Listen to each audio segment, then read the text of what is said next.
warahmatullahi wabarakatuh. Kembali lagi ke channel kami. Untuk kali ini, pembahasan kali ini melanjutkan yang kemarin. Kita akan membahas soal-soal STAN tahun 2017. Nah, kita mulai dari nomor 56 gitu ya. Kemarin sebelum nomor 56 sudah dibahas di postingan-postingan sebelumnya. Tapi jangan lupa untuk klik like, subscribe, dan komen serta share supaya video ini bisa bermanfaat untuk orang banyak gitu ya. Oke, langsung saja untuk masuk ke soal nomor 56. Ani membuat 780 ml sirup yang ia tuangkan ke dalam setengah jumlah botolnya. Berarti yang dituangkan hanya setengah. Jika masing-masing botol berisi 80 ml dan sirup Ani bersisa 60 ml, maka berapa jumlah botol Ani seluruhnya? Nah, untuk mencari jumlah botol Ani seluruhnya, kita harus mencari dulu berapa botol yang terisi sirup. Nah, di sini sirupnya 780 ml, tersisa 60 ml. Berarti sirup yang dituangkan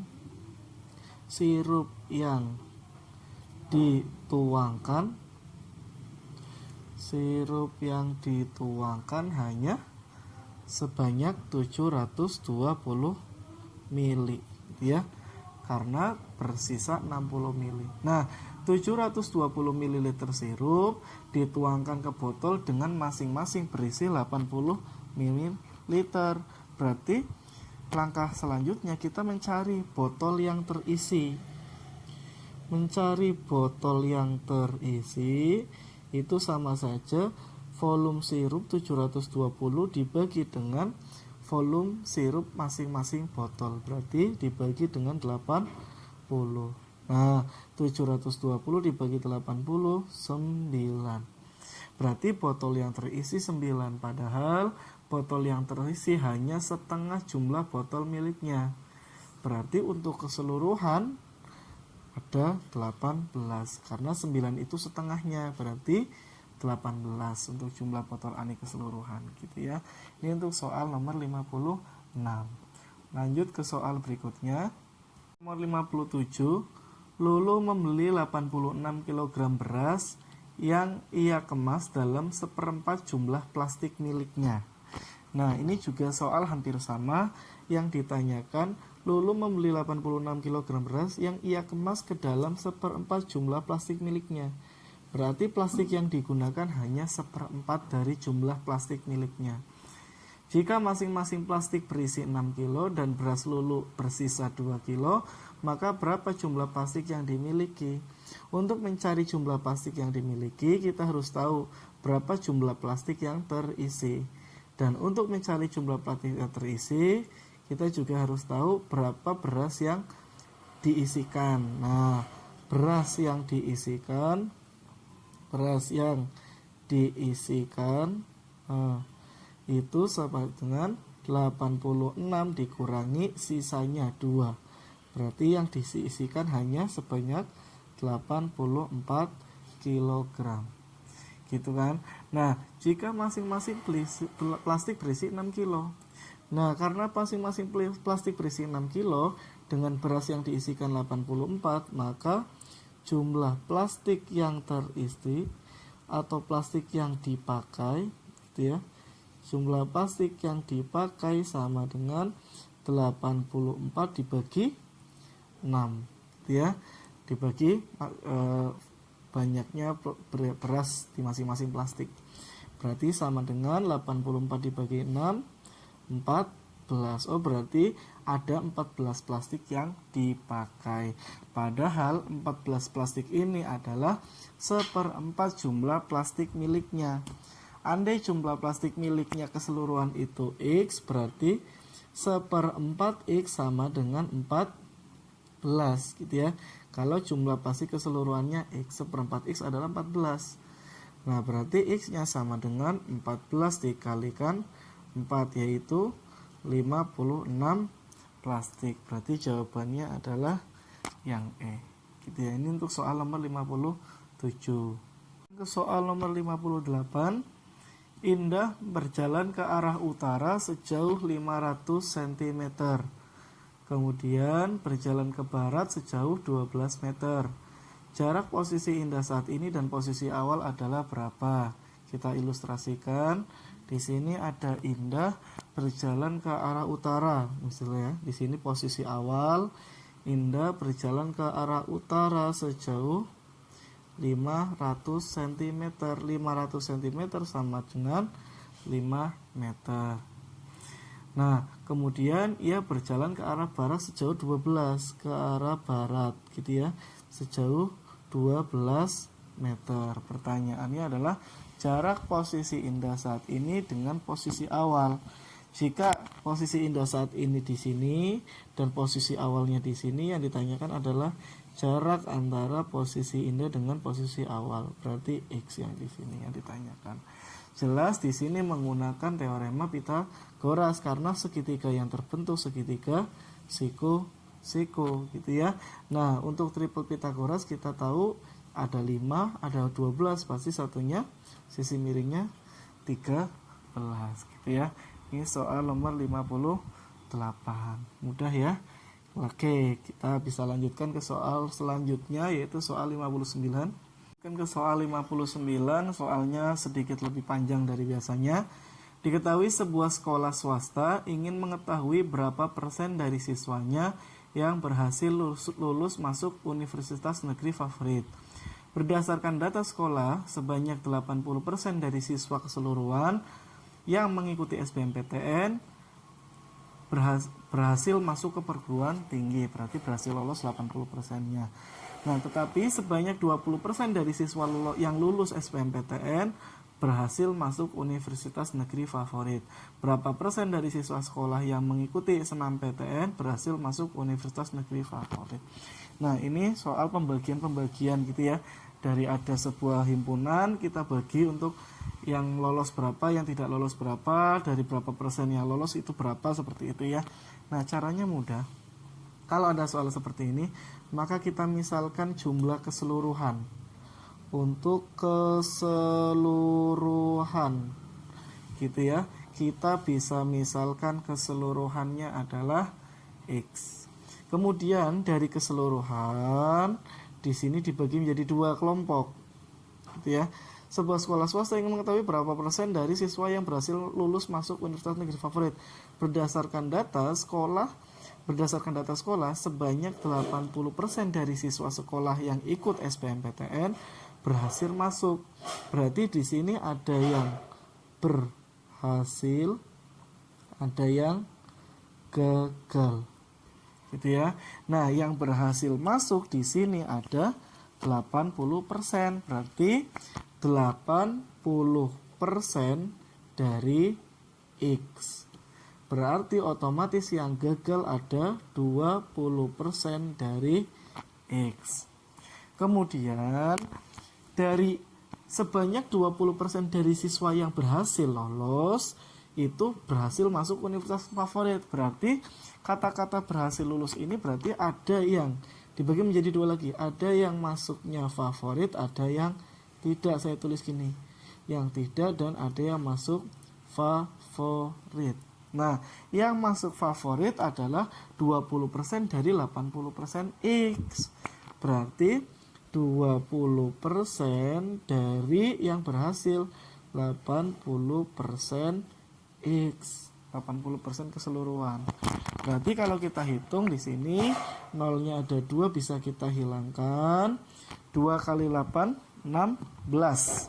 Berarti sama dengan 16/100 X.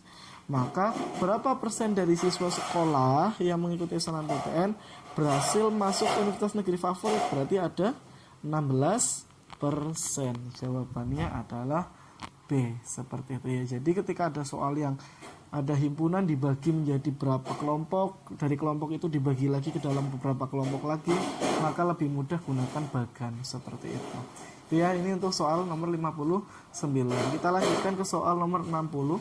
Soal nomor 60, diketahui berat badan Joni 2 kali berat badan Mimin. Berarti dari kalimat ini bisa kita tulis persamaannya. Berat badan Joni berarti J sama dengan 2 kali Mimin, sama dengan 2M. Kemudian berat badan Dudi 50% berat badan Luki. Berarti berat badan Dudi sama dengan 50% berat badan Luki atau setengahnya Luki, gitu ya. Kemudian berat badan Mimin 60% berat badan Bobi. Berarti berat badan Mimin sama dengan 60% berat badan Bobi. Kemudian Luki 90% lebih berat daripada Joni. Luki sendiri sama dengan 90% lebih berat daripada Joni, berarti 190%-nya Joni. Gitu ya, karena 90% lebih berat. Pertanyaannya adalah mana yang paling ringan. Nah, kalau ada soal seperti ini dan berat badan salah satu pun tidak ada yang diketahui, maka paling enak adalah dimisalkan saja dengan angka. Gitu ya. Misal, saya misalkan berat badan Mimin 50 kg. M sama dengan 50. Untuk M50, nah Joni sama dengan 2 kali Mimin. Kalau M-nya 50, maka dari sini Joninya ketemu 2 kali 50 yaitu 100. Kemudian berat badan, nah di sini dulu yang ada Joni atau Mimin. Luki dulu, Luki 190% dari Joni, berarti Luki sama dengan 190/100, Joninya 100. Berarti berat badan Luki 190, gitu ya. Sedangkan berat badan Dudi setengahnya Luki 190, berarti Dudi setengahnya Luki. Setengah dari 190 sama dengan 95. Kemudian di sini ada Mimin 60% berat badan Bobi, berarti M sama dengan 60%-nya berat badan Bobi. Sedangkan Miminnya 50 sama dengan 60/100 kali B, gitu ya. Ini coret dikalikan 500/6. Ini sama dengan B. Maka B-nya sama dengan 500 dibagi 6, berarti sekitar berapa? 50 bagi 6 itu 8, gitu ya. 8, 48, berarti 20 bagi 6, 83 koma lah, sekitar segitu. Nah, dari sini kita bisa menyimpulkan bahwa berat badan Mimin 50, Joni 100, Luki 190, Dodi 95, sedangkan Bobi 83. Maka yang mempunyai berat badan paling ringan adalah Mimin dengan berat 50 kg. Seperti itu ya. Ini soal nomor 60. Soal nomor 61. Diketahui sebatang kawat cukup untuk membuat 3 kerangka persegi dengan panjang sisi 45 cm. Jika kawat yang sama akan dibuat persegi panjang berukuran 18 cm kali 15 cm, maka banyaknya kerangka persegi panjang yang dapat dibuat adalah berapa?